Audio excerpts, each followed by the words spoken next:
Okay, I lost my thread now, so I have to look. Okay, maybe I'll kind of, how much time do you have? 7 minutes. All right, so very quickly then. Quickie. 10. So I'll try to explain to you what we're trying to do at the P2P Foundation around this. So the P2P Foundation is a network of people who observe, first of all, what's happening, right? We have 20,000 articles that have been consulted 28 million times. And what we do is we look at every process, every initiative that actually has open input, participatory process, and comments-oriented output. So everything. If you want to know about P2P spirituality, it exists. We have open Reiki, we have open yoga. If you want to do cheap Reiki, you go to open Reiki. Instead of paying $20,000, it's for free. You want open design, we can find it there. You want open accounting, you'll find it there. You want open supply chains, you'll find it there, right? So it's all documented. So we document what all these people are doing and the solutions they are finding to their problems and the innovation that they produce. Then we try to understand it, and if you look at what I'm doing, we also promote it, right? So that's the third level. Okay. So here's how then we also propose interventions, and here is how it works. So this is what I see today. The current system is creating 3 big issues.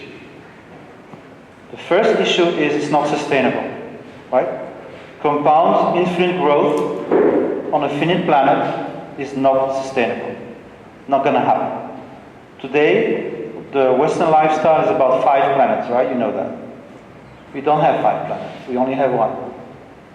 So a lot of people in the world are doing sustainability, right? They're thinking about it, rethinking food, rethinking energy, and all these things. Circular economy, the blue economy. There's a second group of people. And what they're doing is they're concerned about social justice, right? So this is the solidarity economy, the cooperative economy. One share, one vote, fair rewards, etc., etc. Then we have a third group of people doing the commons. So the first problem is that even within those silos, people even don't talk to each other. Everybody is doing his own thing, right? So there's no alignment. And you find it in those 3 silos, these 3 types of systemic reactions to the global crisis. So the first thing we need to do is show people to each other what they are doing, right? Because something that you may do on your own, and you may think, what can I do? Well, you're not alone. There's a lot of people like you. So suddenly, you realize that there's like 2 million people doing what you do. You're a social force. You're not a lonely individual anymore, right? So this is what happens through connection and by actually showing what's happening. So this is actually happening today, briefly. I went to Madison, Wisconsin. There is a main street, as in every US city. It's called State Street. Every 3rd shop has something special. 100% organic. 0 mile, sweatshop free, fair trade. Which means that behind every shop there's already an ecosystem, right? There's already a whole supply chain behind every shop that does that, because otherwise they couldn't sell it. So this is the good news. Second, they have a project called the Mutual Aid Network. So there's a woman called Stephanie Rearick, and there is a very successful time bank in Madison, Wisconsin. There's an amazing organic food co-op. And they have credit unions so that people can have cheap mortgages. None of these people was working with each other, right? So this project looks at how can we use time bank dollars and use them in the credit union. How can we use the little stamps I get in the food co-op in the banking system, right? So this is an ecosystemic thinking, and there's projects like this in Barcelona, Catalonia, Lille, and other places. Very important. Okay, the second level is to look at how can we synergize these silos. So 2 projects. One is called Open Cooperativism. So classic co-ops, they're fair, or they should be fair, but they still work only for their own members, right? So you end up competing in the marketplace, and after a while, you end up doing the same as normal companies. And after 20 years, you can't see the difference anymore.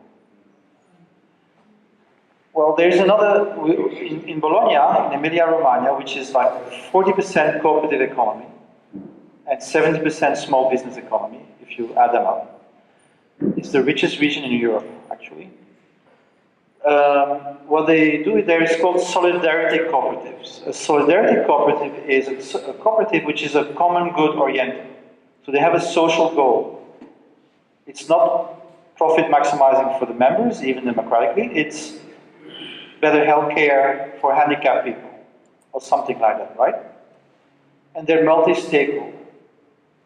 So all the people who are affected by their activity have a say in the co-production of their service. Think about if you're diabetic. A hospital develops a system for you. Input, sick person. Process, medication. Output, can live 10 years long. That's all they care about, right? But if you co-create, co-produce a health system as a diabetic with other diabetics and their families, how do you think about the world? Well, you think, I need friends. I need social support. So you're starting to think completely differently how to organize a health service when you actually co-produce it like that. So an open cooperative adds a third element, which is actually actively co-creating commons. It has to create a commons through its normal activity. How can you do this? I'll give you one example. This is a cooperative, a housing co in South Quito, where I spent 6 months last year. Okay, it's a housing co for very poor people. They need a little bit of money to join, and they need to follow some courses to get the cooperative spirit. But they also need to perform 100 hours of community service. What do they do with that? They clean up the ravines around their housing co-op. And it's where, people just dump their stuff there. It's ugly. They clean it and they make it into a public park. Right? So this is good for everybody. This is good for the co-op, because if you have a clean ravine as a public park, the value of your co-op goes up. But it's good for everybody because it's a public park accessible to all people in the community and the neighborhood. Right? So this is the kind of thinking that we need. So if, for example, if you use an open license, you're actually producing a commons at the same time as you're working on whatever it is you're working, and therefore it becomes universally available. So you're actually co-actively creating a commons as a co-op. So this project is aimed at creating a convergence between the social justice models and the open models, right? Okay, I'm almost finished. So the next one is sustainability and the open models. The open source circular economy. Why would you want to do this?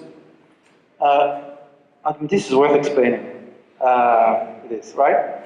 So we have a big ecological crisis. Now you could think, well, let's have companies developing sustainable products.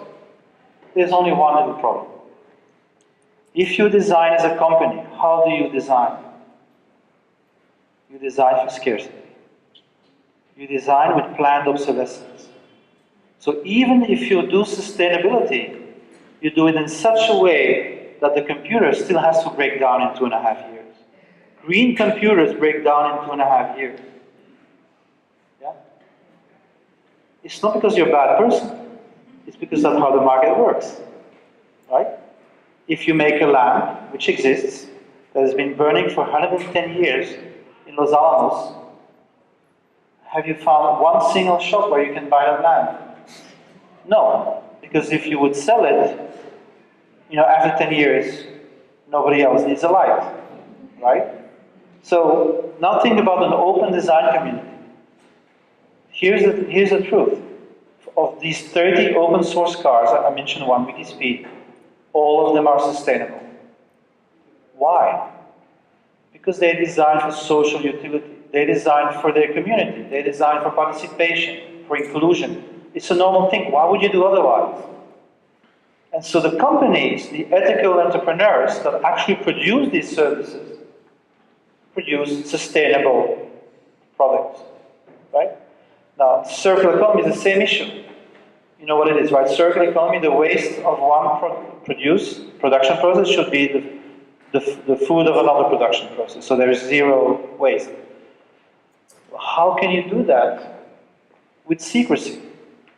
If nobody knows what you're producing and what products you're using, it's not going to work. So you need openness and transparency if you want a circular economy. So I'll end really now. I usually have to be dragged from okay, so here's the example of N-Spiral.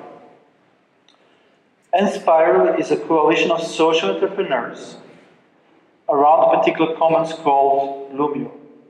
Lumio is an open source democratic decision-making tool. We use it in the P2P Foundation. So, all these entrepreneurs are codependent on their commons, Lumio. So here's a few things they do. One is called co-budgeting. So they give 3% or something like that to a common pot. But it's still their money.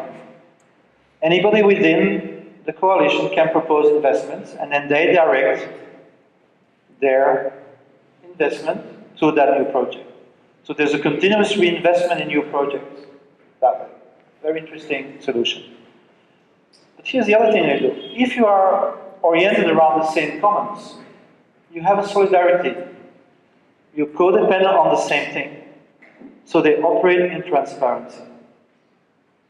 So they have open, I'm not sure it's a supply chain, but they work in transparency. So this is a vision of a new economy where all the innovations are instantly available for the whole of humanity. The whole of humanity can improve on that innovation. Around it, the entrepreneurs are no longer in the same competitive situation because they collaborate on their commons. And therefore they can look at each other. They can practice open supply chains and open book accounting. Okay, I didn't say that yet. Okay, this is the final conclusion. Here's the rule. If it's light, it's global. If it's heavy, it's local. So this new system, the way you think about it is, yes, I'm going to have a global open design community, the months, right? But I'm going to produce locally, on demand. I'm going to build micro factories. I have access to all the plans of the open source cars. If someone needs a car, I print the car. Do you know that today 3/4 of the cost of any industrial object is transportation? Right? So in terms of sustainability, this is not a luxury. This new system that I'm describing is actually exactly what we need. So today we have pseudo-abundance and artificial scarcity. Pseudo-abundance in the material world. We think that nature is infinite. And then we think, oh, we cannot have people working together and sharing knowledge. So we put patents and copyright on it, making it impossible for that to circulate. So in the peer-to-peer system, knowledge is abundant. Let's keep it abundant. Let's not introduce artificial scarcity. And through the dynamics that I explained, we actually produce physically in balance with nature, we peer with nature. Thank you.